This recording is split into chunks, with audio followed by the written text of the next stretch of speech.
Joel Osteen. You've all heard the name, right? He's had an enormously successful career by any measurement.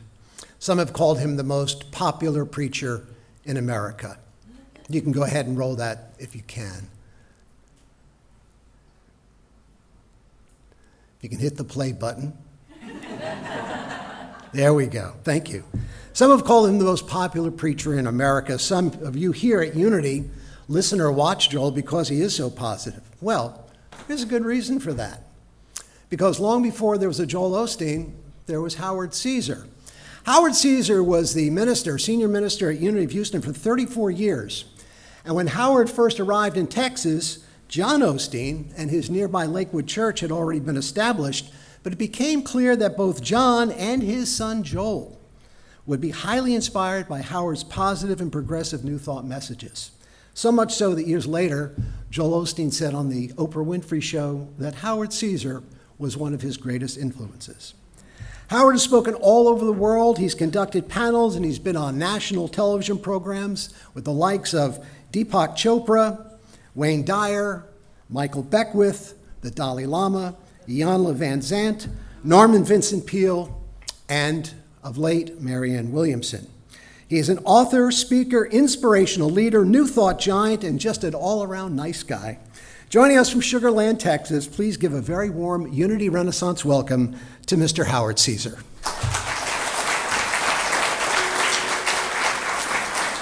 Howard, good morning. So good to have you here today. And, I know that just recently I was speaking with Reverend Richard Bunch, who was our transitional minister up until about a week ago. And he's told me some stories that I had heard before. And one of them was that when people would listen sometimes to Joel Osteen on television there in Houston, they would say that they'd heard that sermon before, that message before. Tell us just a quick story of a Sunday message that you once gave called Fully Equipped.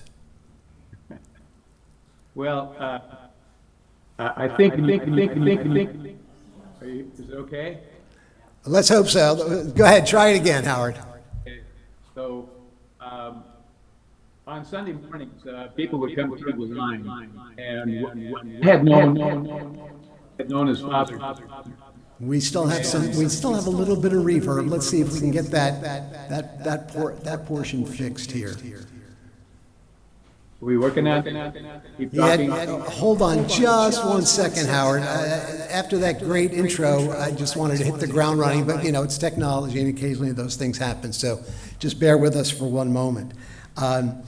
And I know you're going to talk as well about the influence that Joel and John, they were both influenced by the Fillmore. So let's try that again. Again, tell us a little bit about that message called Fully Equipped. I don't know if he's hearing us now.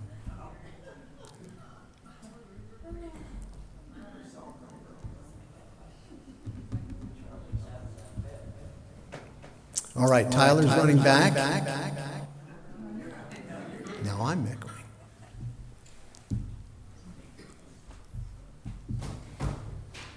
Oops.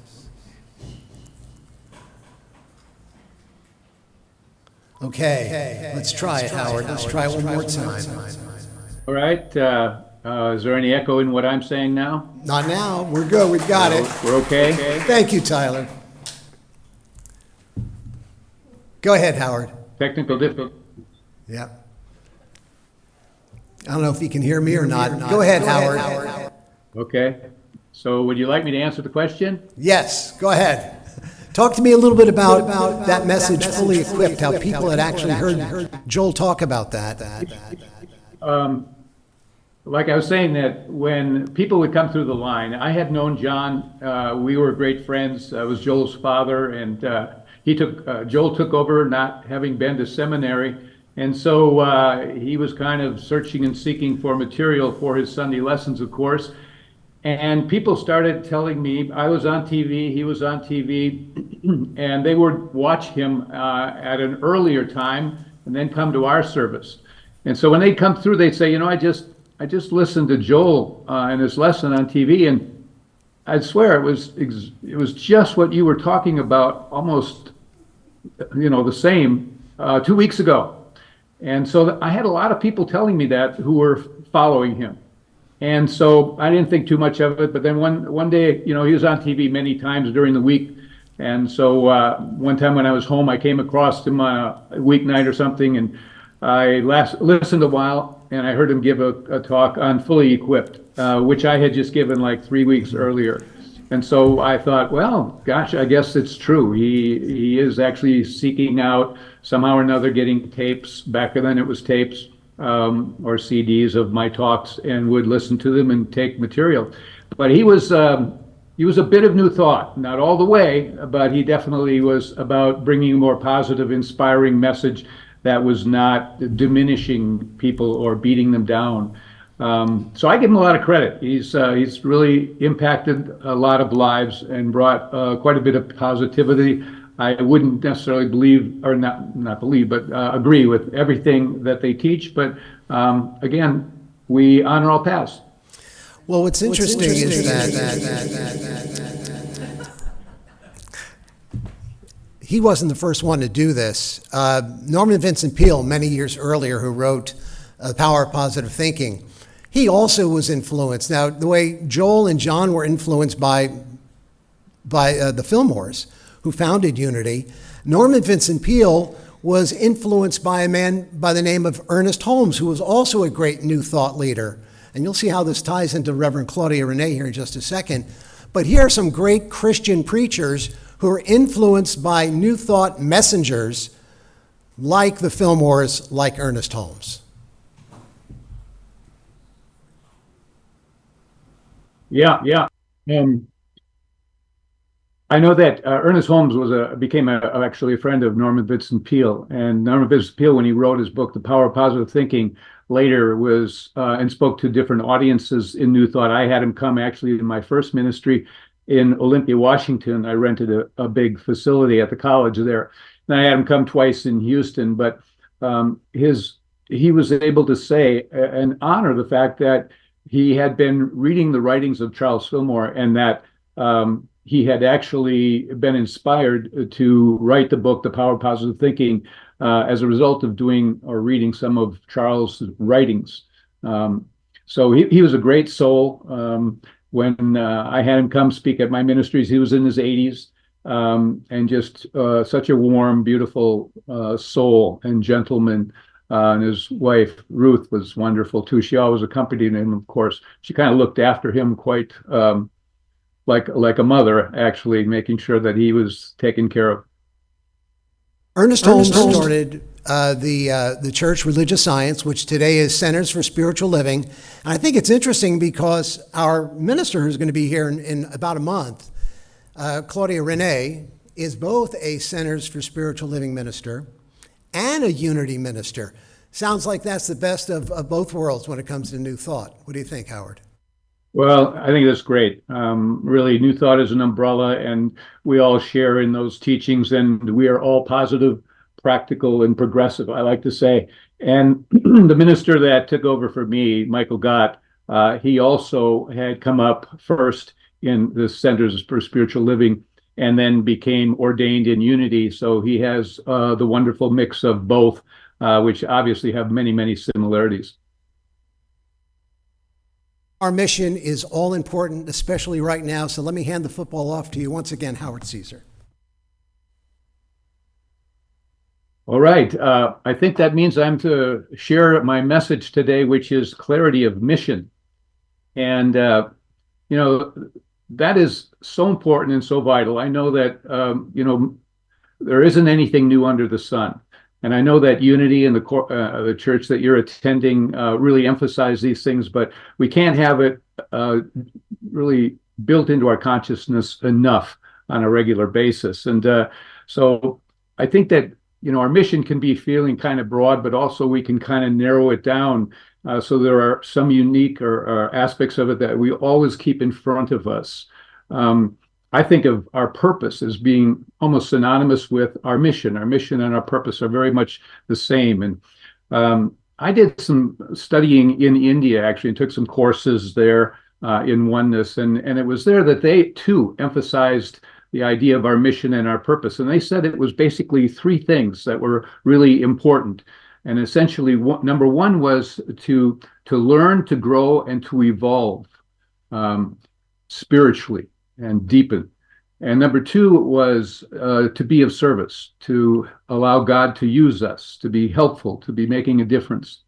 And third, they say, was the ultimate, which was oneness, that we are really to come into the consciousness of our oneness with God, our oneness with all that is, everyone, everything, to take on the character and the likeness of God. Very, very powerful. So, in one sentence, we could say that basically our mission is a transformation of consciousness. Individually, it's important for us to be blossoming and taking on that consciousness of oneness with God, but also our place in the world. It helps to not only transform us, but transform the world. We become a light in the world, and it's important to look at it because we're all interconnected.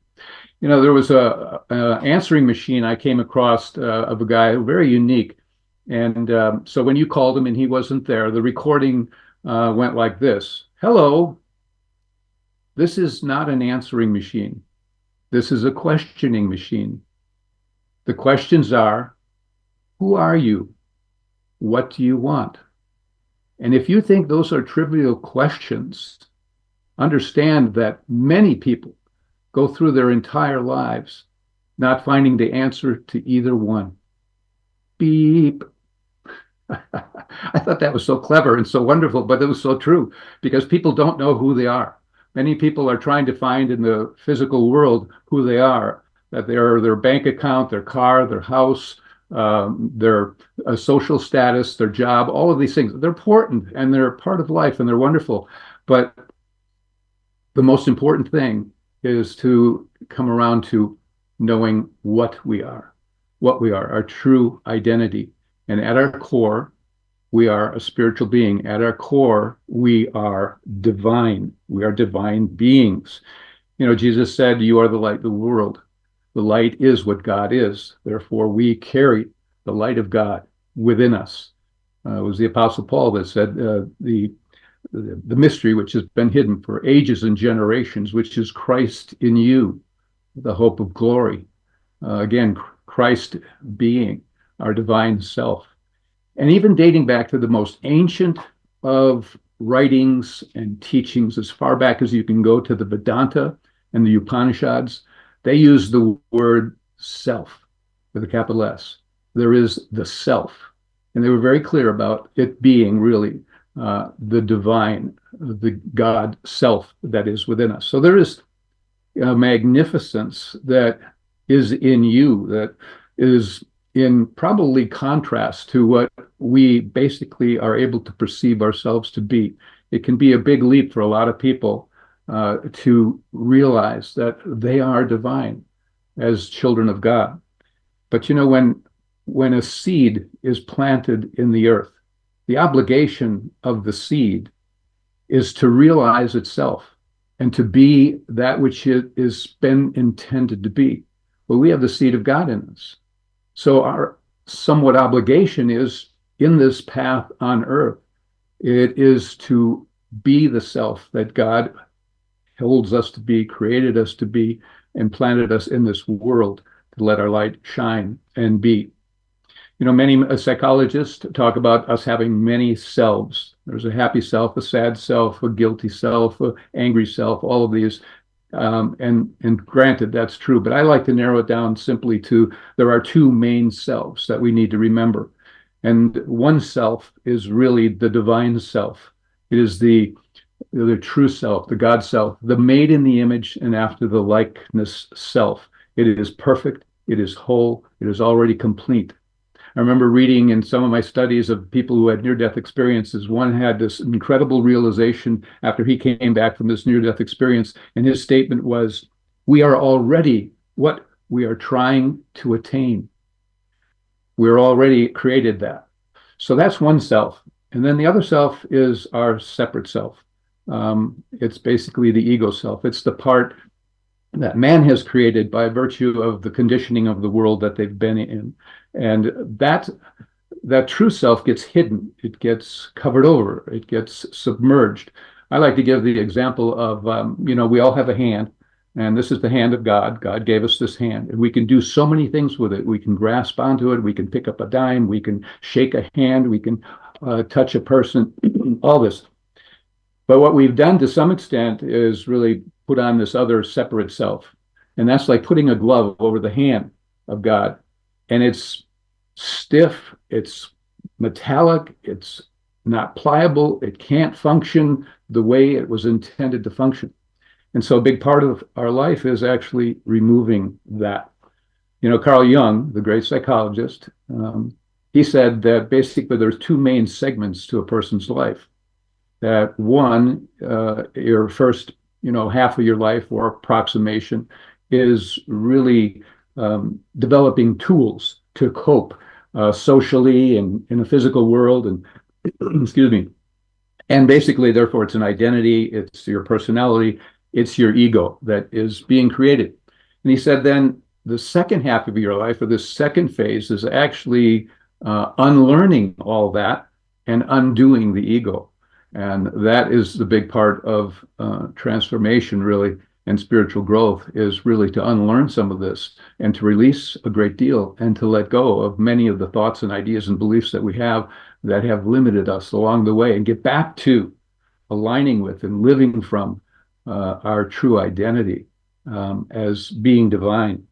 The mission that we're all on really then is transformation of consciousness. And so it's moving from lower states to higher states, from darkness to light, from ignorance to understanding, from a sense of one's humanity only to one's divinity. And Jesus even talked about there being levels of consciousness. He's quoted to say, "You are from beneath, and I am from above. You are of this world. I am not of this world." And so we all have some work to do. And so we are blessed to be in this world and have this life. It is precious. It's a gift. We signed the ticket to get here, and we signed up for some things that we were going to go through to learn and grow as well. I know some of you are familiar with what Richard Bach said in his book Illusions about this. He said, "Here is a test to find out whether your mission on earth is finished. If you're alive, it isn't. So if you're alive and breathing, you're still working on your mission and being part of the purpose of this life, which is the transformation of consciousness." And so it can be helpful really to look at, when was it in our life that we all of a sudden just began to understand that we were a spiritual being and wanted to really go into the depth of that, to call ourselves, to ourselves really, circumstances, good and bad, that would help us learn and grow. There are some things that we know in truth, and then there are some things that are mysteries that we're still, as we evolve, are coming to understand. We don't understand it all. I remember when I was in ministerial school back in 1975, at Unity World Headquarters. Back then it was 2 full years in a program there and with faculty. And anyway, there's a fellow named Bob Sicking there, and he was the head of the Association of Unity Churches, and over all the ministers, a big job. He had been a minister in the field and had been brought up to that position. Anyway, he came one day to talk to the student body, and he talked about his experiences in World War II. And he talked about a time where he was walking in line with the infantry that he was a part of, and all of a sudden mortar shells started flying in, and so they all hit the dirt. And he said the man in front of him had a mortar shell hit him in the back, and he was killed. And the mortar shell and the force of it killed the man in front of that man. And he said there was a 6-inch tree that was right alongside of him, Bob, when he hit the dirt. And he said the force of it sheared the tree totally in half. And he said it also sheared off his helmet, his backpack, his shirt, his pants, the backs of his boots, even, he said, the elastic on his underwear. But he said he didn't have a mark on him.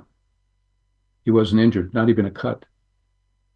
He told of another time where he was sitting in a foxhole for days, just sitting there. There was no action in particular. A mortar shell came and landed right between his legs in the sand. Jumped out of the foxhole quickly, but the fact of the matter is, if it hadn't been a dud, he would have been a dead man. And he looked at us, and he said, in with great reflection, you know, did that have to do with my consciousness? He didn't have an answer. He said, I was a regular guy at at that age. I was not an angel. I'd get drunk with the guys, and I was doing stuff. And he said, I don't have an answer. Some things we don't understand, why some men didn't make it and why I did. And we can't always answer that question, but maybe somehow his mission was to remain intact, to go on and still do what he was called to do. Because life tends not to be, and is not meant to be, a time frame of years. It's not to be, a life and death. It's really a set of circumstances and experiences that we go through that give us an opportunity to learn and grow and really connect and deepen with the divine. When you step onto the path of spiritual growth, you have to be willing to say to yourself, what is it that stands in the way of my divine appointment to be that which God has seeded in me? And to be willing to become aware of that and genuinely release it and let it go. We are here to realize our oneness with God, and our oneness with God means our true identity is love. God is love, God is light. Inside the light is enormous, incredible love. And love is really in our heart. The heart is where God does the speaking. And you have to be able to be aligned with a love that is unconditional and embraces anyone and everyone. And however they show up, it's to see that they're learning and growing. I close with kind of one other story that I love to tell. And it's a true story. Again, it happened in 1998. And actually, it was recorded by a man, or he observed it. It was a man in traffic. And a couple cars ahead, he watched something take place. And basically what happened was it was, bad traffic. It was in the morning. People were coming from the suburb, heading to Washington, D.C., in the area that he was living in. Anyway, he noticed that there was a small compact car with a lady in it that darted out into traffic and just missed another driver. And the driver, there is road rage going on. At least we have it in Texas. I don't know if you do in Virginia, but in any event, this man was furious. And so when he was in the car right behind her, so they came up and the light turned red. I'm sorry, red. And so the man that was furious and angry got out of the car and began to walk with his fury toward this lady in the car ahead of him. Well, she in the rearview mirror noticed that he was coming and had gotten out of the car. So she jumped out of the car. And she was a very attractive lady. And she began, with a smile on her face, ran toward this man, wrapped her arms around him, and laid a very passionate kiss on the lips. Before this guy knew what was happening or could say a word, he had this lady do this to him.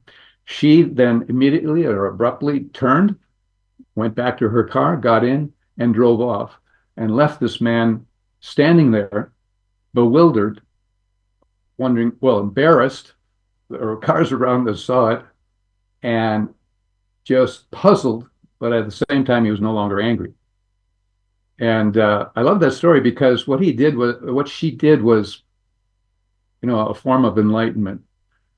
She knew what she was, and what she was love, and love will diffuse it all. Love will correct it all. Love will make it all well again. Love is the most powerful thing in the universe. She got out and she chose to be it in that moment. And that's what we're all being asked to do, is to share the light of God in us, which is love, which is about oneness with all that is. for it's all God. And so what are the three things? We're here to learn, to grow, to evolve spiritually. We're here to serve and be of service. And we're here to establish our oneness with God, which the word unity even stands for and is. Now, I know that your mission as a ministry is the transformation that transforms the world, to transform lives that transform the world. It's a powerful, powerful mission. That's what you're about. You're a positive, practical, progressive message that is infiltrating people's consciousness to be what they were created to be, to let the seed of God bloom. I bless your church and ministry as it opens its arms to receive its new minister, Claudia, and may she be blessed to continue to lead the way and allow Unity Renaissance to be making the difference it's intended to make in this world. Thank you for allowing me to share. And I just invite you all now to just turn within for a moment with me, if you would, to turn within in the way that you're most comfortable. It helps to close our eyes, take a deep breath, and just become still with the intention that we are entering communion with God, which is really a process of simply coming to union. There's that wonderful verse, be still and know that I am God. So the Spirit within us is telling us, be still, and now know that I am God, that I am peace and love and light, that I am joy.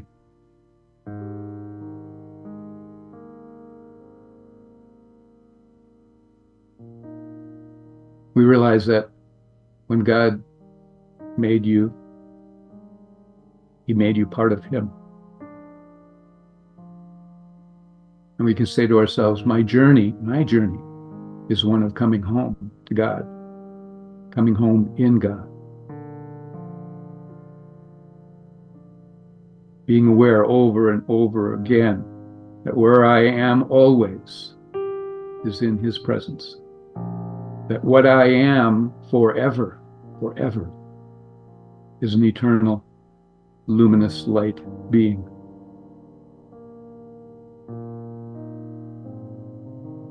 And the guidance of God, and the voice of Spirit, and the voice of truth that lives within me is forever bringing me back to oneness and to love and to peace, my true nature, my true identity.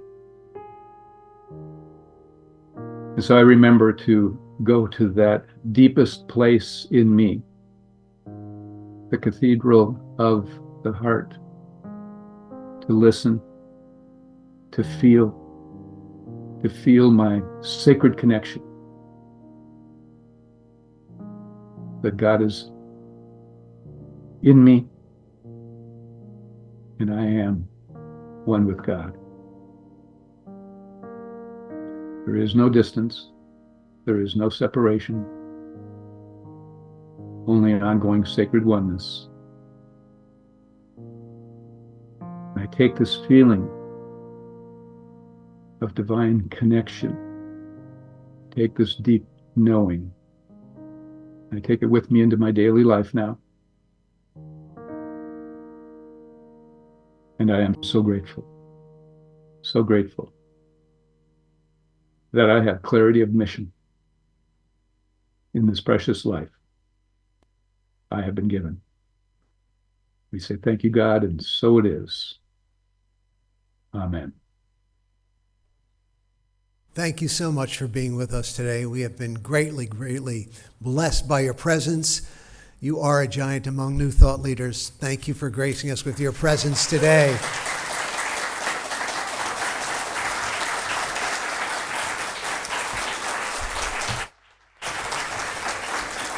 And I want to thank the team for working out the technology. We got it. Howard, we're going to see you again. God bless you. See you. Our meditation with flow.